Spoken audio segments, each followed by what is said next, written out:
एक व्यक्ति ने दो वस्तुओं को बेचा।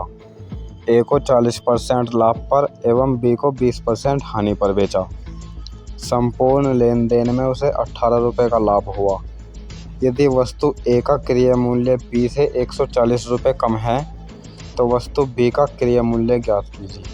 नमस्कार साथियों, मैं अंकित कुमार स्वागत करता हूं आप सभी का आपके अपने यूट्यूब चैनल पर। तो चलिए इस सवाल को सोल्व करते हैं। सवाल काफ़ी इम्पोर्टेंट है और एग्ज़ाम में आने की संभावना काफ़ी अधिक है।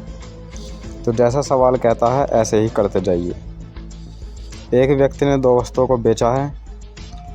ए को 40% लाभ पर। 40% का मतलब हो जाएगा आपका 2/5, यानी अगर इसका 5 CP रहा हो तो आपका 2 का फ़ायदा लेने के बाद 7 आपका SP रहा होगा। Is that clear? आप बोलेंगे सर क्लियर है। तो ये आपका 5 CP है तो 7 आपका SP है। तो यहाँ पर आपको प्रॉफिट कितने का होगा? यहाँ पर आपको 2x का प्रॉफिट हो जाएगा। यहाँ तक किसी भी स्टूडेंट को तो कोई प्रॉब्लम नहीं होगी। अब अगला सवाल जो है, b को 20% हानि पर बेचा। 20% का मतलब 1/5, यानी 5y की वस्तु पर 1 का नुकसान है तो यह 4y में बिक जाएगी। तो यहाँ देखा जाए तो यहाँ पर हमें y का नुकसान हो जाएगा। अब मुझे ये बताओ, पहली वस्तु पर तो 2 का फ़ायदा है और दूसरी वस्तु पर y का नुकसान है। कुल मिलाकर देखा जाए तो 2x माइनस y का प्रॉफिट है। पहली वस्तु पर इतने का प्रॉफिट है, दूसरे पर इतने का नुकसान है। तो जो प्रॉफिट है उसमें से हम y को निकाल दें तो ये पता चल जाएगा कितना प्रॉफिट है। तो 2x माइनस y ये आपका प्रॉफिट है। और सवाल ने कहा है कि 18 रुपये का प्रॉफिट है, तो ये आपका इसके इक्वल हो जाएगा। Is that clear? अब अगली कंडीशन, वस्तु ए का क्रय मूल्य बी से 140 रुपये कम है। बी से कम है ए का, यानी 5y माइनस के 5x बराबर आपका 140। 5 यहाँ से कॉमन ले लेंगे तो ये आपका आ जाएगा y माइनस x बराबर क्या आ जाएगा आपका 28।